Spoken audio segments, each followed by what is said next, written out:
right, hey, good afternoon, Team Eagle. It's Colonel Olin doing my final shout out to the brigade. I got my Mom Life coffee mug here because I keep leaving you my Eagle mug when I come out and visit your stations.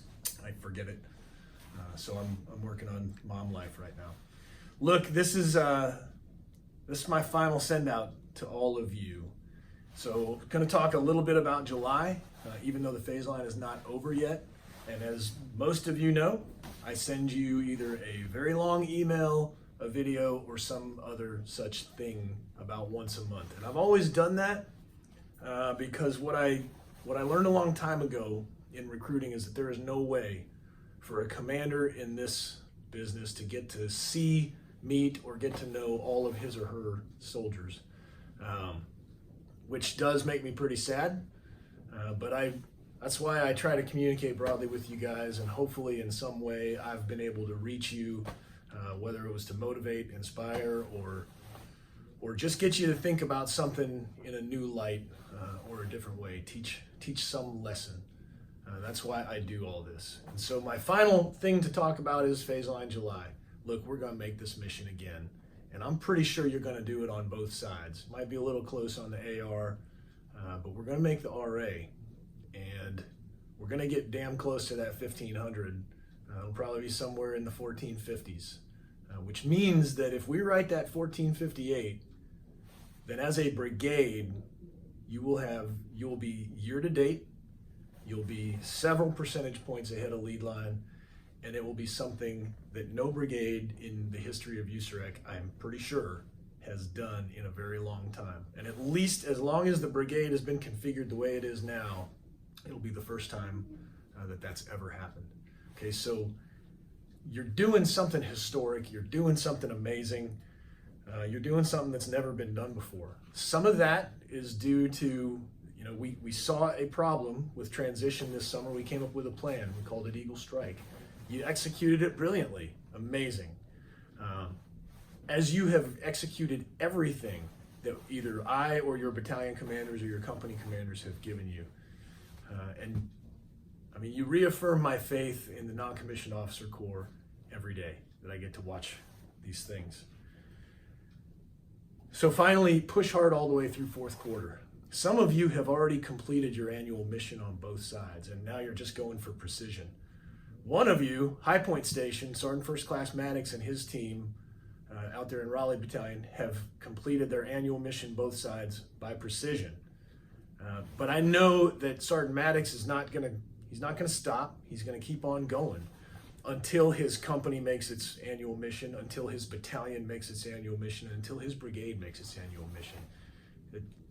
Quit is not a word for him. And I implore all of you to take up that same mentality. Keep prospecting, keep processing, keep writing those contracts. Our Army depends on what you do. And I know you know that because you've all seen the Tree of Life video. And you understand that the recruiting command are the roots of the Army, reaching into every nook and cranny of American society to provide the building blocks that create an all-volunteer force. And that's what you do.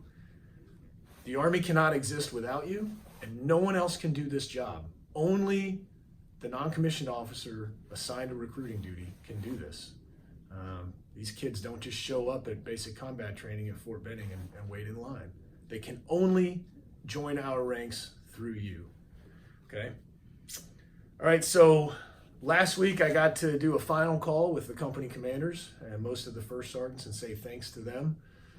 So the litany of thanks, Thursday night I will have the battalion commanders, CSMs, I will have the brigade staff, and I'll get to say thanks to all those people for the amazing job that they've done, for helping me create a harmonious family environment up here in the brigade headquarters, and for the care and concern that they place in your success, doing the best they can to make sure that you have what you need to be successful.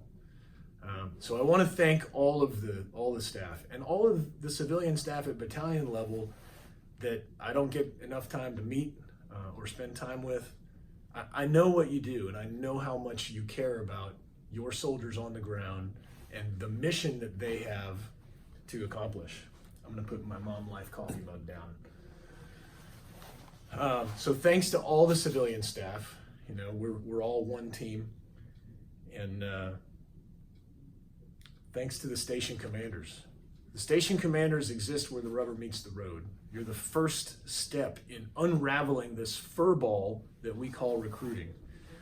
And quite frankly, it is amazing to me sometimes that we even have an Army as complicated as the regulations to enlist someone are.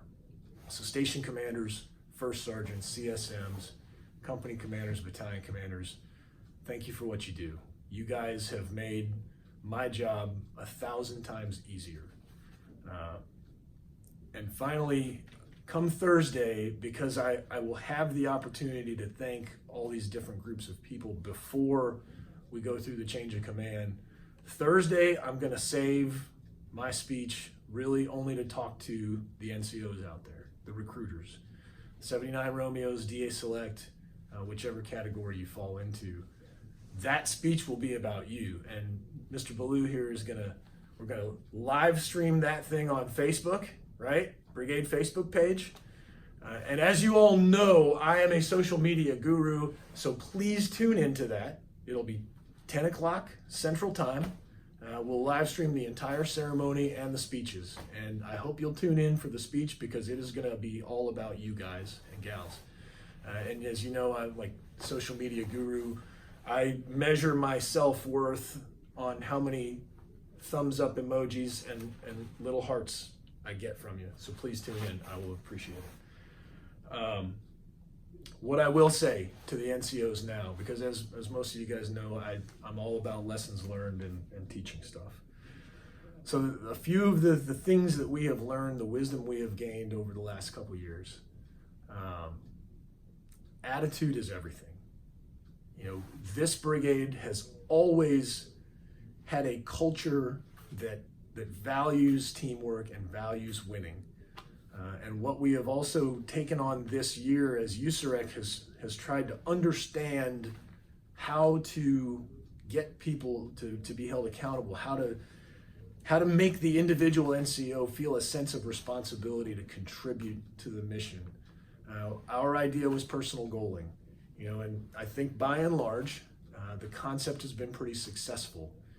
I ask you to, you know, whether Colonel Kerr, who's taken over for me, continues that program or not, really doesn't matter. If you can put it on the 4856 or not.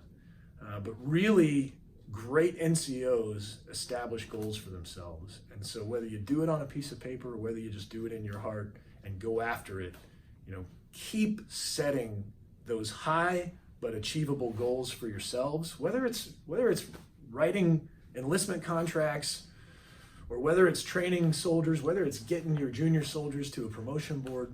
Always set those goals for yourself and then strive for them. Set the goals just a little bit out of reach so that you've got to stretch yourself, both personally and figuratively speaking. You've got to stretch to hit your goals. It will make you a better soldier. It'll make you a better citizen, whatever the goal is, okay? FY20. Okay, we've got the battalion commanders coming up tonight. Tomorrow we'll be doing governance forum with them, and we're going to go over the FY20 mission. I'm going to reveal some of this to you now. Our mission as a brigade, and by and large all the battalions, our mission for next year is about the same as it was this year. Okay, and that should not be a surprise to you. It's actually slightly lower, which is good. The warning that I have for you is when you look across the command has reductions. The brigade did not get a big reduction because the command relies on us. The command knows what we're capable of, and they depend on us to lead the way. They depend on you to get out there and find the contracts that will help build the all-volunteer Army. They depend on you to set the example for the rest of the recruiting command. Okay, so when you see these numbers, realize, you know, we received our mission, we analyzed it, We requested some adjustments. The CG gave us those adjustments. He gave us some reductions to account for lost processing days and various other factors. But by and large, we have a mission that is very similar to what we have this year, and it is 100% achievable. You have proven through your hard work this year that next year's mission is achievable. You're going to write FY19 and you're going to go straight into FY20. So what I ask you to do is when you see these missions, don't complain about the mission. Don't complain about fairness. It is fair. It is what we're capable of. And to go down that path leads you down a negative, emotional, slippery slope that doesn't go anywhere positive. Okay, and NCOs don't. The best NCOs I've ever known don't go down that road. They stay on the positive road. What can we achieve? So I ask you to take that into consideration. The mission's achievable, and you're gonna be able to do it.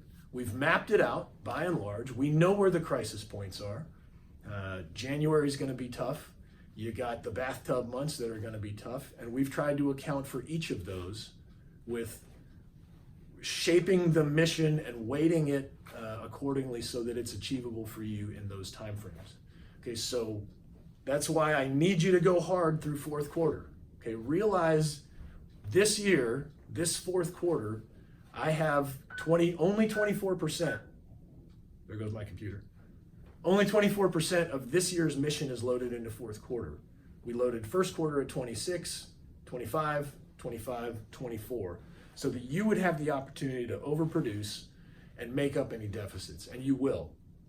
But here's the thing. Because of various challenges next year with the recruiting calendar, and January specifically, we have loaded 26.5% into first quarter. I'm giving you a heavier mission in first quarter so that in second quarter, when you hit phase line January, it's in bite-sized chunks that you can digest. What that means though, guys, is that you're gonna do 24%. Your work ethic in fourth quarter now is set at 24%. It's gonna jump up to 26.5% on October 1st. And I need you to be ready for that. I need you to condition yourselves now to maintain a high work ethic so that when you get to first quarter, you don't have to surge upward. You just have to do a slight upward tick, okay? That's the way we've kind of mapped it all out. So the lessons there are, it's your mission. It's achievable. Don't complain about it. Don't go down the road of comparing yourself to other battalions or companies or brigades. Your mission is your mission, and it's fair. The model is fair. The boss gave us a reduction that we asked for. It's achievable. And the last thing I will say, just keep doing your best. You know, the questions that I always ask when I come out to your stations, when I ask a DA Select NCO, I always ask you three things. Do you like what you're doing in recruiting? Are you more or less good at it?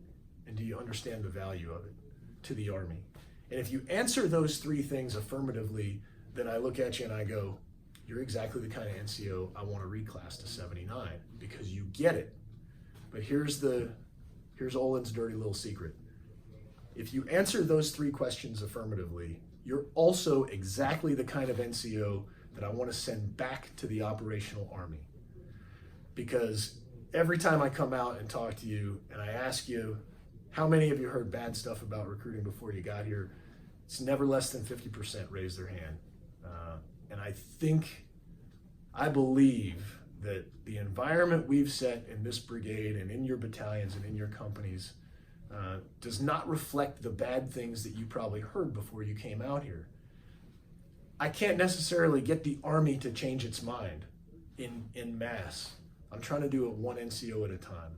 So when you go back to the big Army, don't be the guy that tries to get, the bad mouths recruiting. And when your young E5 comes to you and goes, Sergeant, man, I got orders to recruiting, what do I do? Instead of being the guy that goes, oh, it's gonna suck, I need you to be the leader that puts your arm around that soldier's shoulders and goes, it was one of the toughest jobs I ever had. It was one of the most valuable jobs I ever had. And it was one of the jobs I loved the most, even though it was hard every day. Let me help you be successful. Let me tell you what I learned. If everybody in this brigade who goes back to the operational Army takes that mentality with them, you will change the Army. And in doing so, you will change the recruiting command. So I ask you to keep that in mind. Look, it's like I said, Thursday I'll talk more to the NCOs in the brigade. Once again, I want to thank everybody, station commander on up, DA civilians, contractors, everybody who contributes to what we do. This has been the greatest professional experience of my life, and a lot of people are asking me where I'm going after this. I'm gonna hang it up after this because I lack imagination. And to put it bluntly, I can't imagine anything after this being as good as what we have right here. I can't imagine the people surrounding me after this being as magnificent and amazing as the people that I have around me right now, and that's all of you. You guys reaffirm my faith in the NCO Corps every day. I appreciate what you do. I love each and every one of you guys and gals. I thank you for making this the best experience of my Army life. And I can't imagine a better way to go out surrounded by people that I love, trust, and respect. So thanks again. Give them hell. Team Eagle.